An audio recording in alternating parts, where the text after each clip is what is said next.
Ankara Büyükşehir Belediyesi'nin eseri. Adana'da deniz yoktu. Mahalleler, bütün mahallelere deniz getirdiler. Sokak sokak.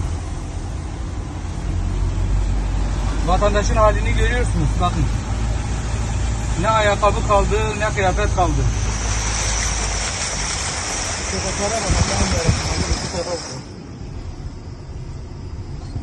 Adana Derya.